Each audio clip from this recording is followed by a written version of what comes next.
and welcome to Life by Life West. I'm Dr. Mary Oberstein. I will be hosting today's episode, and I am excited for today. I have one of my good friends, a specialist in communication, here with us today, Betsy Butterick.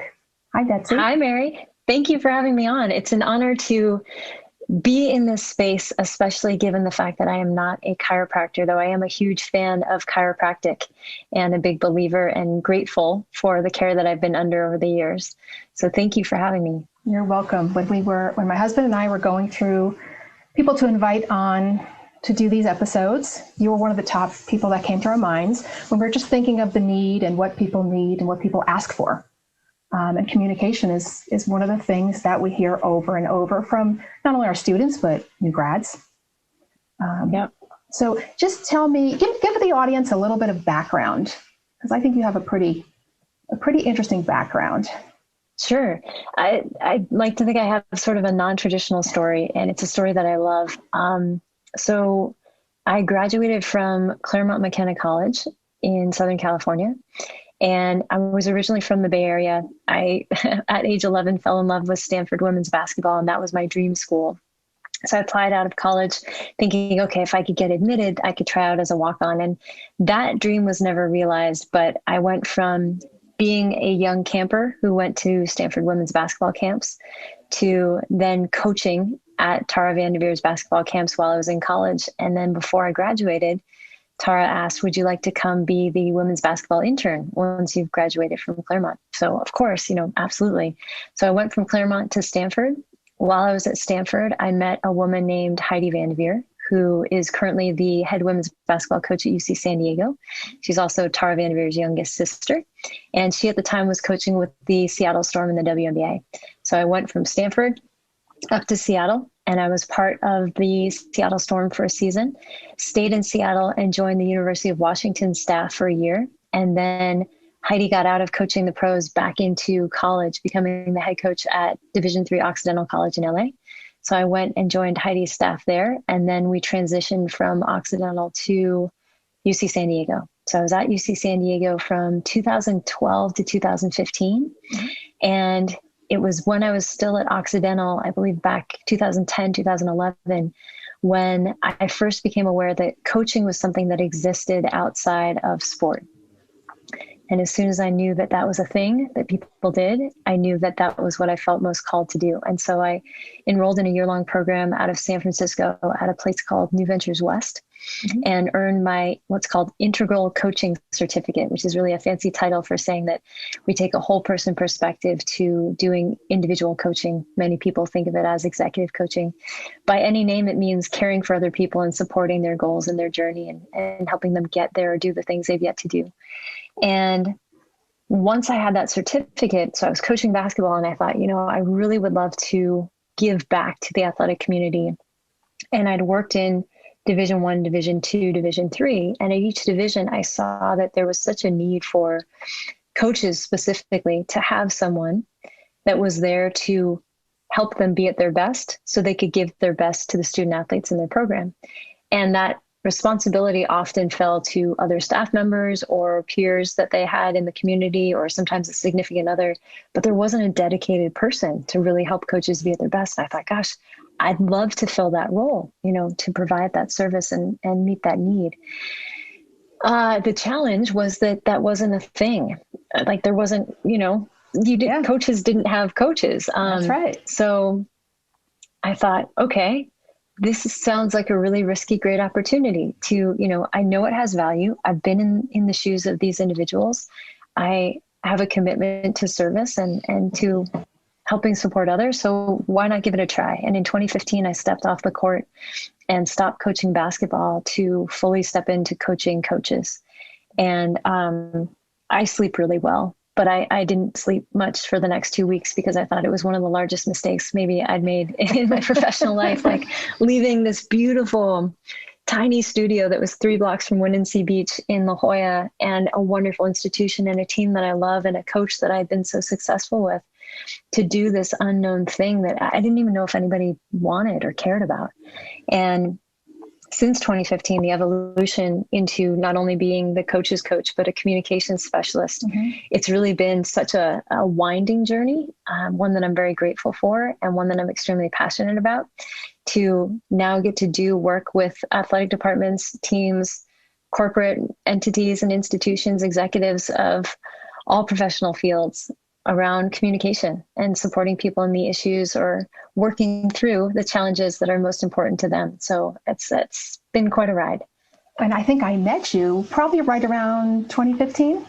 Yes. So when I came to San Diego, that was when I started coming to your practice. Yeah. And I remember the transition that you were going through at the time. I think that's right when you kind of coined that term, coach's coach. Yeah, I didn't know what to call it, but I thought, I want to coach coaches, so let's just call it, I'll be the coach's coach. Call it what it is. Yeah.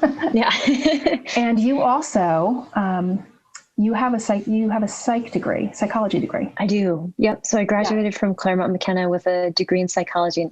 I like to say, especially when I'm working with student athletes, that I have a degree in psychology and a background in sports, but I'm not a sports psychologist. I think maybe if I missed, in another life, I like to think I was a chiropractor because it's such a healing, helping profession. But I also think, sports psychology would have been a fascinating field to dive into. And, my life path didn't wind that direction. The thing I liked about coaching as opposed to clinical psychology, and I'll say, I think therapy is wonderful. And I love that that's being normalized specifically in our country. But for me, being a very empathetic individual, I knew early on that if I was to go with a traditional role as a psychologist, think like the couch and, people are sitting there relaying their issues and problems to me day after day, that I would experience a certain degree of burnout fairly quickly. And I had yet to develop at that time when I graduated college, the tools emotionally to be able to regulate sharing space with whatever someone brings and not taking it on and internalizing it myself. So that was a journey I'd yet to go on. And I think that veered me away from clinical psychology. But coaching I love because, I need to understand someone's past in order to help them work towards their desired future. We don't stay there, so I need to know enough so that I can step into your shoes. But coaching works because I'm not you. So I have a different perspective and I'm able to support you making small changes that lead to a different outcome in your future. And that's what I love about it. Yeah. And knowing you, I can't see you sitting there with someone on a couch talking. Like, I feel like you would get enough information, but you kind of want to just, be out there coaching them. It's really dynamic. And I think that to your point, having an athletic background, it's like, I knew from an early age, I didn't want to sit at a desk or behind a computer, that I needed to do something professionally that allowed for engagement that had a certain vibrancy to it. And I have a similar background in that I was at some point a medical technology major, and they threw me behind a microscope and looking at viruses in a petri dish. And one day I was just like, oh no, like I made a terrible mistake here. And I was like, no, I need to be out. I need to be with people, touching people. I can't just be in a lab by myself. And so I pivoted. And I was so happy that I listened to that voice within instead of people telling me, well, you're smart enough to do this and it's a good job and it pays well. So that's the trap, right? Like and I see that so often with young professionals or individuals that are looking for, well, what's my path? Like, I have this major, cool. What do I want to do with it? And it's a big draw of, you need to pick a respectable profession. You need to, pick a profession that will withstand a pandemic. You need to pick a profession that pays well. Right. And I remember very clearly, I think it was in maybe 2013. I have a twin brother. And my brother, there was one point where we were both living in Los Angeles. So I'm coaching at Division III Occidental College. And my coaching stipend for women's basketball for the entire year was $7,000, which anybody that lives near California knows is not enough to live on for a year. So I got $7,000 for coaching basketball, $3,000 for coaching women's golf, which if you've ever seen me golf, you know that I have no business coaching women's golf. My business was really driving the golf cart and supporting the student athletes. It was not tactical or instructional at all. And then I would do private lessons on the side. And so I really hustled to make a living wage, and a living wage always meant just scraping by. Yeah. And then contrast that with my twin brother, who was working at a company called Good at the time. And he had gone from being the 13th person they hired when they first started, sleeping in his car in LA, which is totally not safe, but he did it, and working up through almost every position except CEO in the company. So Wow. He's making over $100,000 and I'm making $10,000 a year, and we're living in the same place. And I remember we went home for Thanksgiving, and he sat there and he said, Bets, I have to say that I love that you're doing what you're passionate about, regardless of what it does or doesn't pay. Because he was doing something that paid really well, and he was so overworked and so miserable that I was also overworked, but I loved it, So it was like, the money is always a temptation, but I am a firm believer that if you truly find your passion and follow your passion, the money will come. And that's part of what I've experienced in this wild entrepreneurial journey is like, okay, you want to have a made up job and a made up title and, no formal training in the thing that you are now a professional in, that others are paying you to be really, really good at. Yes, because you have a passion and you have a purpose. And when those combine, the money tends to follow.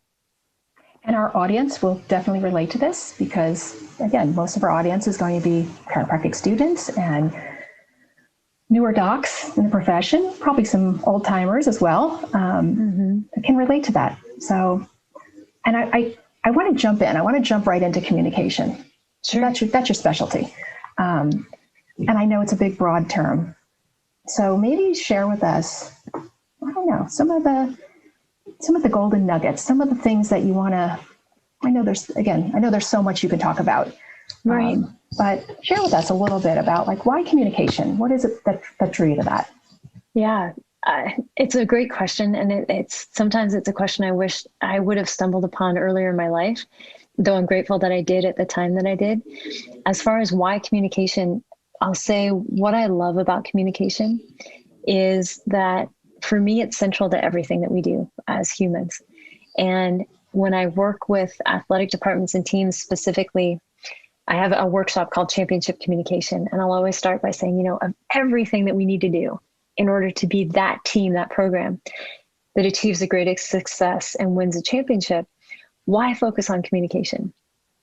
And the reason for me is that the buzzword most often associated with high performing teams is chemistry.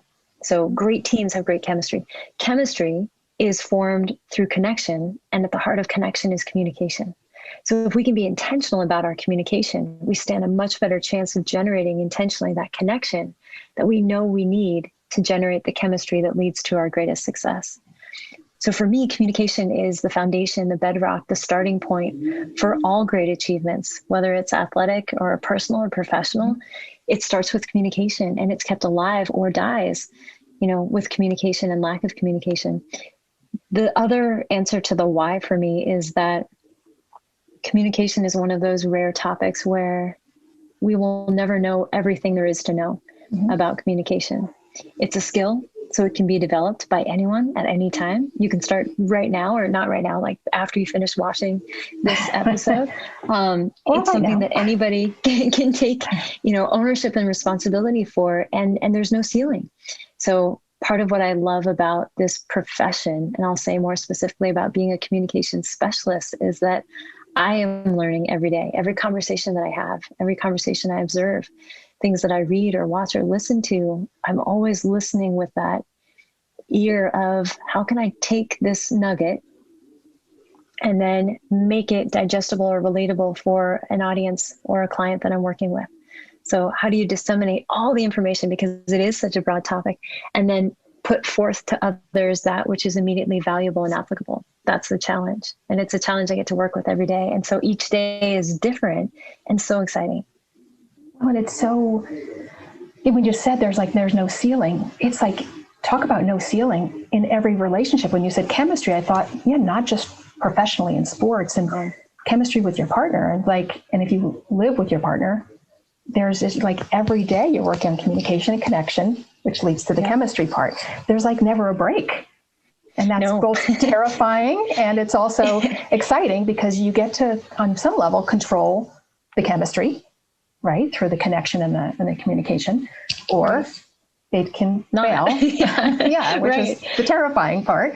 Yeah.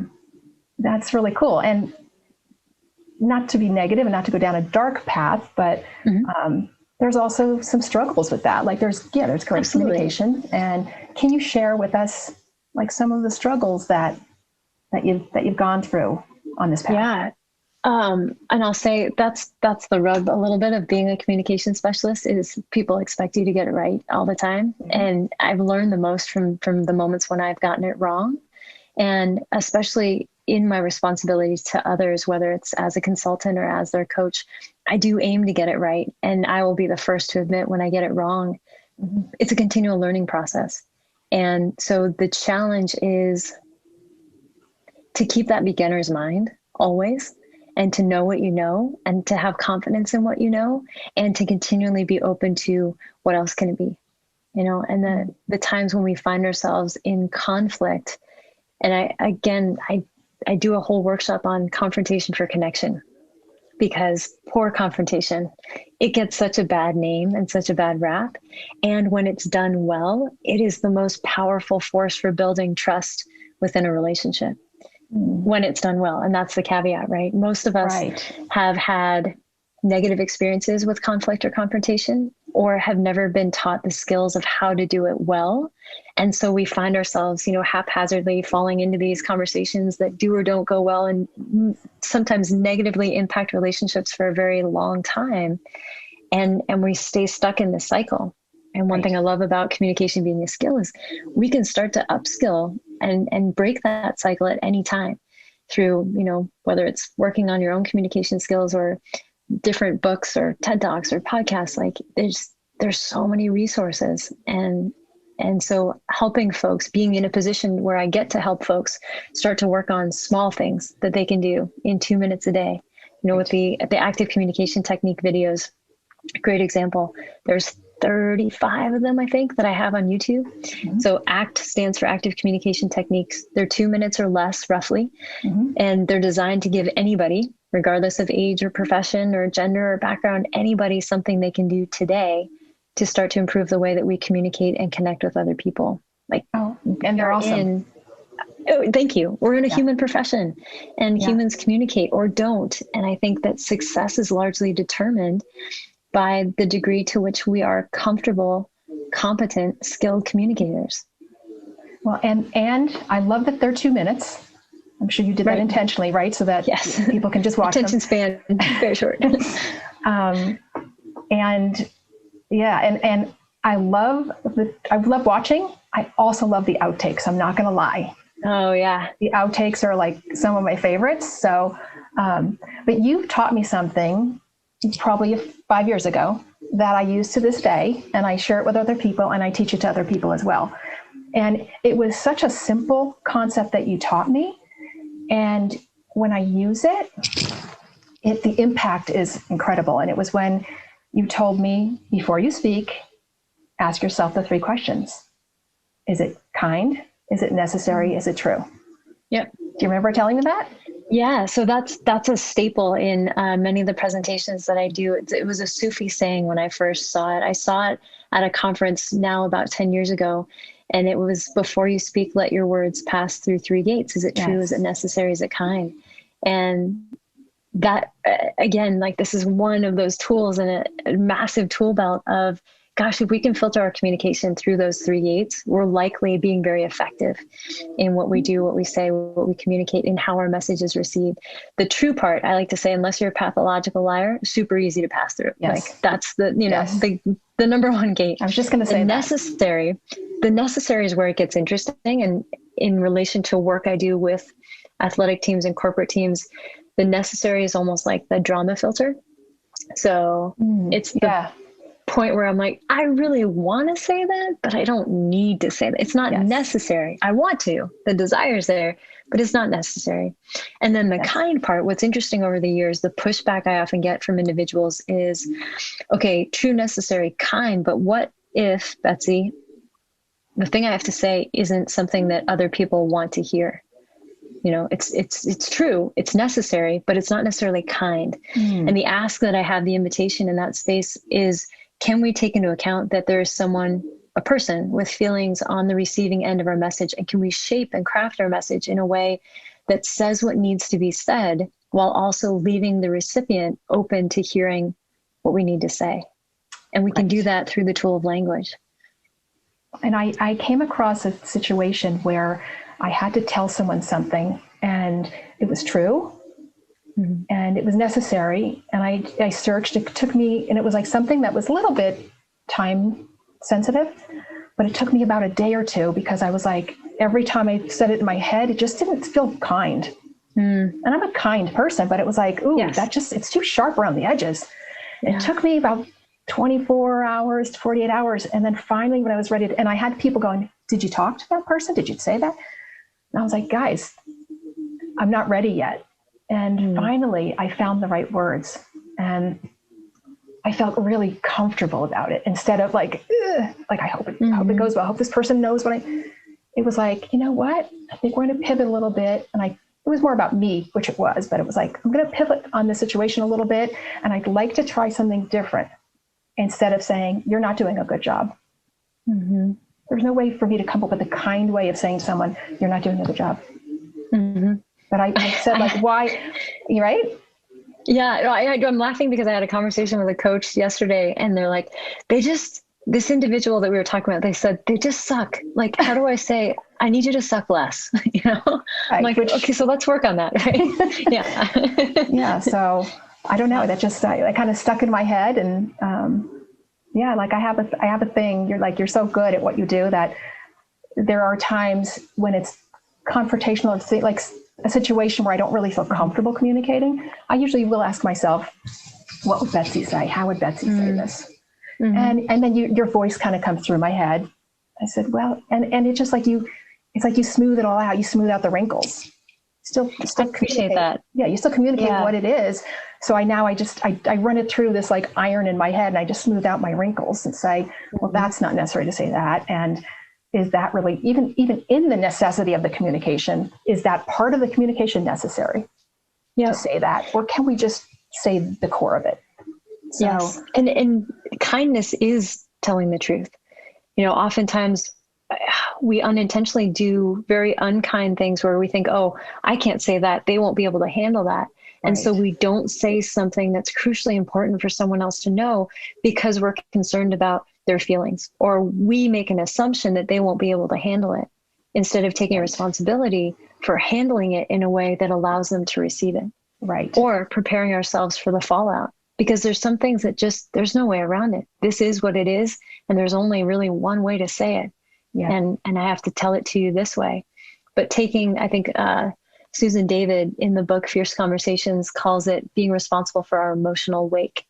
So you choose your words, and you use this tool called language to convey a message. And we need to be accountable for what happens after it's left our mouths. Right. And how are we taking responsibility intentionally for that?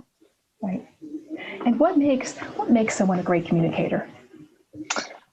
I have two answers for that. The first is practice. And I'll often get feedback from individuals, oh, Betsy, you're so articulate, or you're so good with words, and I fully believe it's because I've had so many opportunities to practice. First, when I was young, reading and writing, specifically with poetry. My wife and I were talking about this the other day. She said, how is it that you're so good with language, the way you write, the way you speak?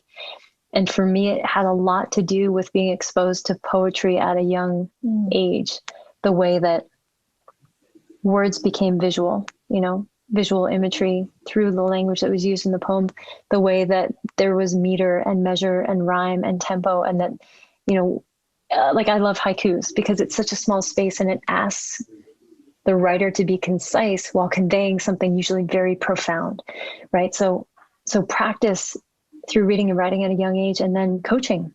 I mean, whether it was coaching a team of 12 to 18 individuals, or coaching at a camp where I'm trying to speak and get a message across to 500 young girls at a Stanford basketball camp, or speaking at an arena, in the Seattle Storm.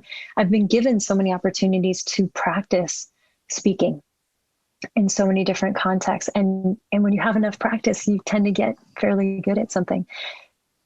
The other part two of what makes for a great communicator, the best communicators that I know are exceptional listeners. And when we think about communication so often, if I'm asking a group, how do you define communication? What comes to mind when you hear the word communication?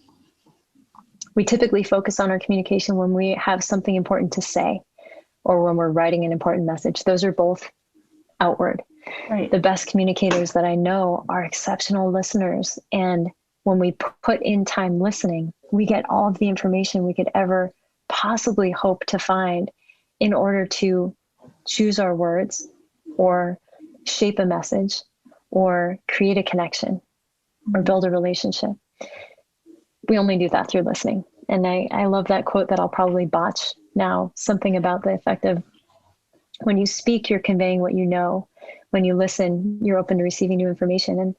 And that's the name of the game. If you want to be a great communicator, put in time intentionally to become a great listener, because the more information you have, the easier it is to be very skillful in your communication. Wow. That's great advice. Okay. In closing, I'm going to start to wrap things up. I have two questions that we end each episode with. The first one is, what advice would you give to yourself when you were a student, whether it was in college or just as a student communication specialist? Before I knew I wanted to be a communication specialist, well, yes. Even just like a college student, what advice would you give?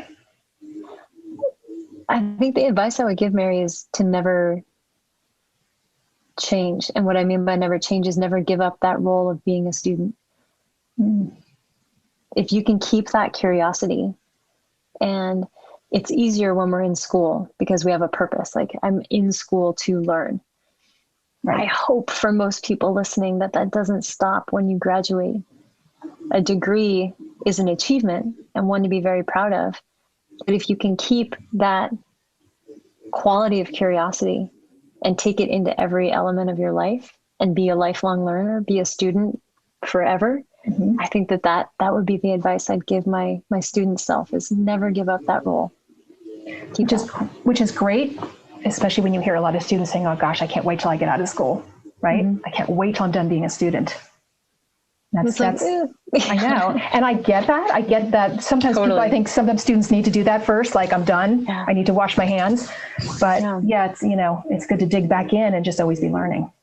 Right. The assignments are different, right? It's like, you're not getting like, this paper is due on this timeline. It's like, nope. But keeping that beginner's mind that I mentioned earlier, that quality of curiosity in that way. Yeah. Well, and the second question, it's a little bit of an offshoot of that, is, so once you started out on this path of being the coach's coach, what advice would you give yourself? Because, it's not always smooth sailing when you first start out, whether it's in your position or being a chiropractor and you're like first out in practice. So what advice, if it's different, would you give to that person? Or yourself when you were just a few years in? The risk of sounding cliche, the most beautiful things are the ones that require the greatest fight. And I love that quote that says, the heart is the size of a fist because we're meant to fight for what we love.